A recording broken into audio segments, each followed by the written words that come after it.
Shalom, shalom. Que Dieu vous bénisse abondamment. Bienvenue sur notre page de combat spirituel avec José Ndong Melvin et sur notre page YouTube avec José Ndong Ministry. Vous êtes au bon endroit et au bon moment. Et aujourd'hui, nous allons ensemble parler sur comment opèrent les liens de famille dans nos relations, dans nos vies, dans ce que nous entreprenons. Nous constatons beaucoup de mains invisibles. Nous voyons beaucoup des échecs. Nous constatons qu'il y a beaucoup de freins sur plusieurs domaines. Alléluia. Vous êtes au bon endroit. Merci d'ailleurs de vous abonner encore au maxi et de partager la page au maximum. Alléluia. Alors, comment opèrent les liens de famille? On va voir que les liens de famille, les esprits de famille agissent de manière très subtile à travers les paroles négatives, telles que des parents ou bien des pères, des mamères, des grands-mères ou bien des oncles qui vont insulter des enfants, qui vont mal parler aux enfants, qui vont, par la grâce de Dieu, je dis par la grâce de Dieu parce que c'est vraiment par la grâce de Dieu. Voilà. Donc, comment est-ce que opèrent, comment ces esprits de famille opèrent? Alors, ils opèrent parce qu'il y a bon un lien de famille qui est accroché à vous, qui est attaché à votre vie, à votre destinée, à votre lignée. Ça veut dire que lorsqu'on parle d'un lien, c'est comme un fil spirituel ou alors un raccord ou alors une chaîne de bénédictions ou de malédictions qui est reliée à vous, qui la vie précédente qui était autrefois menée de manière négative et qui va se remanifester dans un sens présent, dans un futur, dans un temps présent, des œuvres qui autrefois n'ont pas été agréables devant la face de Dieu, mais que ces racines vont naître encore dans le futur. Alors, nous avons quelques points dont je voudrais partager ici avec vous, alléluia, sur comment est-ce que les esprits des familles opèrent dans nos vies, dans nos relations. On a comme l'impression que aucun enfant dans la famille n'a eu un diplôme ou n'a pas eu le bac, n'a pas eu un avenir meilleur. Déjà, on constate que si papa n'a pas fait l'école, on va remarquer que nos enfants ne vont pas aussi faire l'école. Si papa n'a pas eu un diplôme ou un bac, certains enfants n'auront pas aussi de diplôme ou bien de bac. Et on va constater que si papa avait 15 femmes, alors là, le fils, lui, l'aura peut-être plus que son père. Si on constate que maman allait de homme et en homme, et l'enfant aussi prendra cet héritage. Je voudrais tout simplement vous enseigner comment est-ce que ces esprits opèrent au sein de votre famille, au sein de vos relations, pour que vous ne soyez pas victime plus jamais de ces esprits de famille. Pour d'abord briser les liens de famille, il faut d'abord les reconnaître. Reconnaître que dans notre famille, nous sommes victimes d'une maladie générationnelle. Nous sommes victimes de l'échec générationnel. Nous sommes vraiment victimes de la pauvreté. Lorsqu'on reconnaît lorsqu'on reconnaît ces points, ça veut dire que si on reconnaît, alors Dieu a alors la capacité de nous les enlever et de nous transformer, de faire de nous une nouvelle créature. Alléluia. Que Dieu vous bénisse abondamment. Merci encore de partager au maximum. Que Dieu vous bénisse. Alors, nous avons les paroles négatives, nous avons des pensées méchantes, nous avons la division, nous avons les querelles, nous avons l'ignorance de nos pensées, parce que nos pensées, des fois, nous interpellent sur l'erreur qu'on veut faire ou bien sur ce qu'on veut faire, qui est bon ou mauvais. Alléluia, très bien. Donc, c'est sur ces points que je voudrais, en bref, développer pour votre entendement spirituel. Amen. Et pour plus de questions, vous verrez ce numéro de téléphone affiché. Pour les entretiens, vous êtes victime de ces problèmes. Vous ne faites rien avec votre argent. Vous ne faites rien depuis que vous avez été embauché. Les travaux ont été suspendus. Il n'y a plus d'avancement. Les familles n'arrivent plus à connaître la vie Zoé, la joie Zoé. Ce numéro de téléphone est là pour vous recevoir. Alors, je vais parler d'abord sur le premier point qui sont les paroles négatives. La parole négative permet à une personne qui est victime de ces paroles négatives d'avoir une autre identité négative. Ça veut dire que par des paroles négatives, nous sommes auteurs des portes qui sont ouvertes et qui ne sont jamais fermées. Ça veut dire que lorsque des paroles négatives sont déclarées sur quelqu'un qui n'a pas une couverture spirituelle, ces paroles pourront prendre effet. La preuve, on peut voir un enfant, on va dire un enfant, tu es maudit ou tu ne feras rien à l'école. Et on se pose la question demain, quand l'enfant déjà n'a fait de 15, 20, 25 ans, l'enfant n'a pas d'expérience à l'école, l'enfant devient têtu, l'enfant devient désorienté. Mais pourtant, des paroles autrefois à sa jeunesse, à sa petitesse ont été déclarées par soit son père, son oncle ou bien son grand frère, mais qui à présent ces paroles rattrapent ce dernier. Et on se pose des questions de savoir pourquoi l'enfant ne gagne pas l'école, quelles sont les origines, qu'est-ce qui se passe. Mais autrefois, tu as eu à insulter un enfant, tu as eu à insulter ton propre enfant, tu es bête à l'école, tu ne feras rien, tu n'es jamais rien, je ne te vois pas, tu n'as rien. Ce sont ces paroles qui rattrapent les enfants, même si l'enfant devient, il peut avoir un bac, mais à un moment donné, après le bac, vous allez voir qu'il y a plusieurs chômeurs. Parce que quoi, il y a déjà un vide au fond de lui, parce que les paroles dites par le parent, la mère, le père et beaucoup de choses. Donc, nous avons des paroles négatives. Donc, nos paroles sont des puissants vecteurs de bénédictions et de malédictions. Donc, sachons donc en faire bon usage, car les paroles négatives donnent droit au pouvoir, aux esprits de famille d'opérer dans nos vies, surtout quand elles amènent de nos parents. Donc, papa, maman, lorsqu'un père, dans sa colère, dit à son fils, tu seras toujours bon à rien, il vient sans le savoir de donner droit à un esprit de honte, amen, de suivre la vie de son fils jusqu'à la fin de ses jours. Tu as vu une femme, toi tu ne feras jamais d'enfant, va là-bas, tu es têtu. Et cette parole libère un esprit de famille qui va rattacher la vie de ce dernier jusqu'aux paroles qui avaient été autrefois déclarées. C'est pourquoi j'ai l'honneur, avec beaucoup de respect, de vous conseiller, lorsque vous avez des enfants, évitez de les insulter, évitez de décréter des mauvaises paroles à leur égard, évitez à tout prix, évitez de les insulter. Parce que lorsqu'on insulte un enfant, on libère un esprit. Quand on insulte quelqu'un, on libère un esprit. Amen. Comme on pouvait voir dans cet exemple, un père qui va insulter un fils, tu seras bon en rien, et toute une vie, l'enfant ne va jamais rien faire, que ce soit dans sa relation, dans son travail, dans son église. Vous allez voir, même dans les églises, même les hommes de Dieu sont victimes de ça. Vous allez voir que beaucoup de choses seront freinées. Alléluia. Et je vais prendre le deuxième point où on parle sur les pensées méchantes. Tu es avec une personne qui te fait du bien, mais au fond de toi, tu as une mauvaise pensée. Tu es avec quelqu'un, tu es avec un ami qui a comme l'impression d'être, enfin, bon, il t'aime vraiment, mais toi, en retour, toi, tu pratiques la méchanceté dans tes pensées.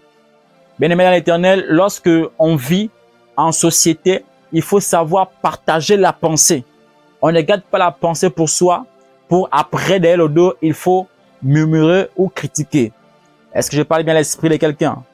Alléluia. Donc, on a des mauvaises pensées à l'égard des frères qui réussissent. Vous avez eu un examen ou bien un concours, l'autre a eu, toi tu n'as pas eu. Au lieu de faire plus des efforts pour aussi avoir comme l'autre a eu, tu vas commencer à convoiter des mauvaises pensées qui mettra aussi à ton égard un frein dans ta destinée prophétique, dans ta destinée, même dans ta vie matrimoniale, dans ta vie spirituelle.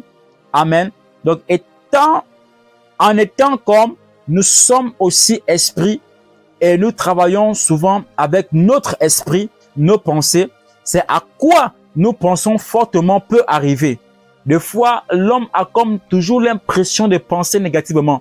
Des fois, on pense la mort chez quelqu'un et puis subitement, la mort apparaît. Vous allez constater que l'exaucement négatif va plus vite que l'exaucement positif. On a comme l'impression de penser négativement sur un frère. Tu négocies, je dis bien tu négocies en pensée la chute d'un frère. Tu négocies en pensée la chute de quelqu'un et qui après maintenant, tu vas entendre demain, il y a eu un accident. Et ce par quoi on entend toujours, ah, je savais que ce frère allait faire un accident. Je savais. C'est vrai que ce moment tu as su, mais est-ce que tu es allé parler à un frère et de dire à ce dernier, mais si tu continues sur cette voie, tu vas tomber.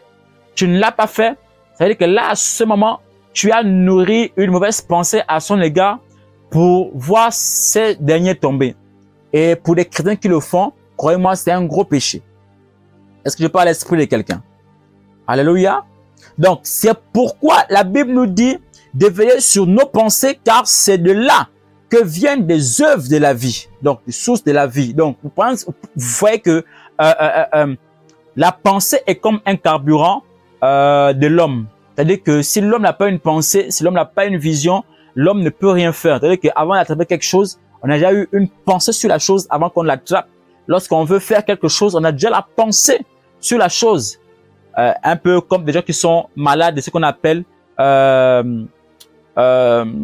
des personnes qui sont victimes des esprits, de l'immoralité sexuelle. C'est-à-dire que chaque moment, tu penses au sexe, tu penses, et après, tu finiras par t'attirer des femmes de nuit ou bien des maris de nuit.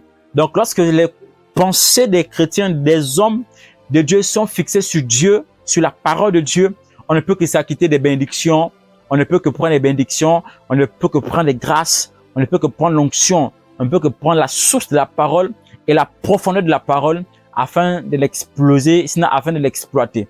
Est-ce que je parle bien l'esprit de quelqu'un? Donc, l'homme doit veiller à ses pensées, ne jamais avoir une pensée négative contre ses frères ou contre nos enfants. Amen. Parce que nous tous, nous sommes hommes et femmes et nous devrions avoir des pensées bonnes à l'égard de plusieurs. Donc, lorsqu'on parle des esprits de famille qui agissent très souvent à travers les humeurs, les caractères, les membres de notre famille, on voit qu'à un moment donné, tu as un caractère pas dur, mais un caractère négatif qui sort en toi la marque de la sorcellerie. Parce que la sorcellerie n'est pas seulement vampire ou non. La sorcellerie commence par les pensées. Tu commences à convoiter des mauvaises pensées, des mauvais regards à l'égard de plusieurs. Alléluia. Et le prochain point, ici, on parle de la division et les querelles, surtout pour ceux qui sont dans les églises. En qualité de chrétien que vous êtes certainement, dans vos assemblées, vous êtes toujours victime de cette division parce que soit vous discutez des comités, soit vous discutez la chair, pour ne pas dire le pupitre, vous discutez le micro, vous voulez toujours la première chaise, vous voulez être la femme d'un pasteur, vous voulez être collaborateur proche d'un pasteur. Et lorsqu'il y a des oppositions, il y a ce qu'on appelle la division et le querelle. Et chacun sera tiraillé de son côté et ne voudra plus jamais parler à un frère dans l'église. Croyez-moi, lorsque Jésus était avec ses apôtres, la Bible nous expliquait que Jésus-Christ pouvait appeler les apôtres. Il a appelé Simon qui a donné Pierre. Il a appelé les Matthieu, Luc, tout ce monde-là pour venir exercer le ministère au corps de Christ.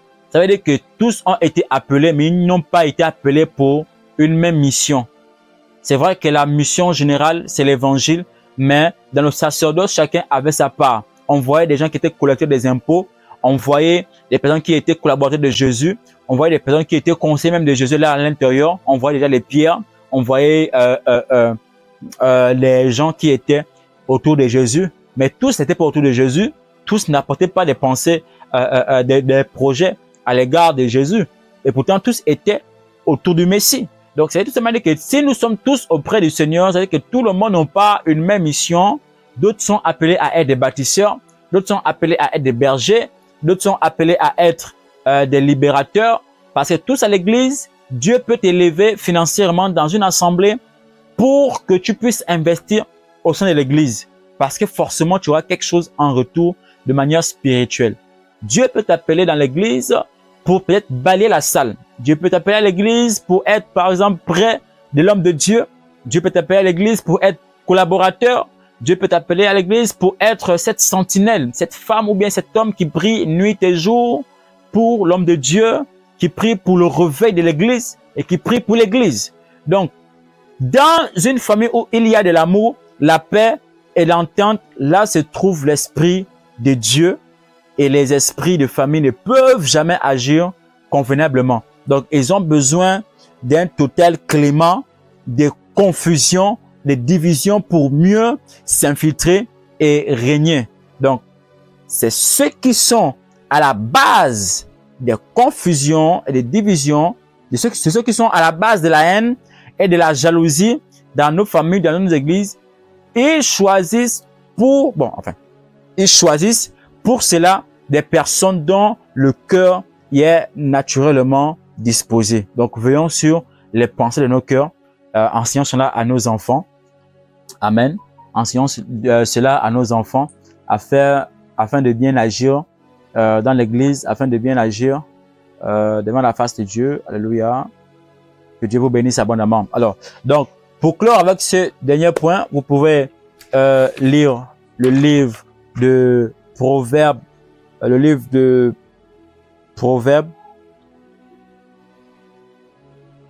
Amen. Proverbe 4, verset 23. Alors, l'ignorance de nos parents. Alors là, certains de nos parents sont ignorants. Il faut dire la vérité. Certains de nos parents sont ignorants. Bon, être ignorant ne veut pas dire qu'on est bête. Ça reflète à Osée chapitre 4, verset 6, comment on peut périr parce qu'il manque de connaissances. Être ignorant, c'est de manque de connaissances. Quand quelqu'un a de la connaissance, il n'est pas ignorant parce que tu n'ignores rien. Tu sauras que quelque chose qui est devant toi a forcément de l'importance quelque part, est forcément utile dans un domaine. Amen, très bien. Alors, l'Éternel dit, faute de connaissances, mon peuple périt. L'ignorance est comme un grand voile noir qui couvre ceux qui en sont esclaves. Voilà. Il y a des gens qui sont tellement ignorants, nos parents là, c'est compliqué, tellement qu'ils sont tellement ignorants que ils vont même eux-mêmes se perdre et ils ne savent même pas de fois ce qu'il faut faire, soit pour le suivi de nos enfants charnels et spirituels.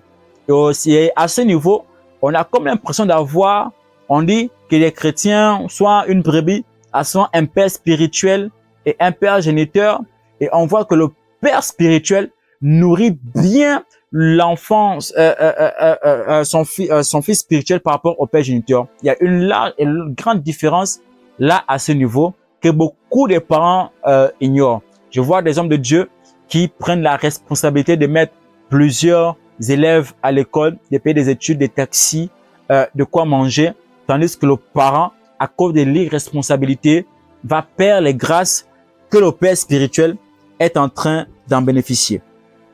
Est-ce que je parle à l'esprit de quelqu'un? Donc, être ignorant dans un domaine donné vous expose aux escroqueries, par exemple, et pièges relatifs. Donc, dans ce domaine, si quelqu'un est ignorant de tout ce qui est relatif au droit, je suis exposé aux tromperies de certains avocats, par exemple. On va t'amener dans une salle où on va te juger je sais pas trop, au tribunal. Les gens vont commencer à te mettre beaucoup de choses dans la tête, sachant pas que tu dois t'en sortir. À un moment, tu mets beaucoup de choses dans la tête et tu deviens ignorant parce que tous vont t'aveugler et ils vont commencer à t'escroquer. Et je pense que beaucoup de personnes sont victimes de ces choses-là. Alléluia. Parce qu'il y a beaucoup de personnes qui actuellement, qui sont en train de chercher à récupérer l'héritage de leur famille, qui cherchent à récupérer leurs enfants, mais parce que les avocats, les gens comparent pour payer, viennent encore avec les pensées négatives, de pas faire en sorte que nous puissions obtenir ce que nous voulons, la justice. Et à ce niveau, on va encore nous escroquer. Alléluia, très bien. Que ce ne soit pas ton partage au nom de Jésus-Christ de Nazareth. Que l'ignorance ne soit pas ton partage au nom de Jésus-Christ. Je déclare sur toi, sur ta vie, si tu étais ignorant, reçois la connaissance de Osée 4.6. Reçois la connaissance de Osée 4.6. Au nom suprême de Jésus-Christ de Nazareth. Amen. Donc, c'était juste ces quelques points que je voudrais vous faire part ce soir par la grâce du Saint-Esprit. Et je voudrais tout simplement que la prochaine fois vous soyez connectés pour comment combattre les esprits de famille. Et on va déployer ça, on va décortiquer ça. Et je parlerai ce jour-là comme un docteur parce que il y a beaucoup de points que nous ignorons. Il y a beaucoup de choses que nous laissons de l'ennemi prendre le dessus et nous sommes totalement aveuglés. Donc, veuillez encore, s'il vous plaît, partager au maxi ce direct. Que Dieu vous bénisse abondamment. Shalom.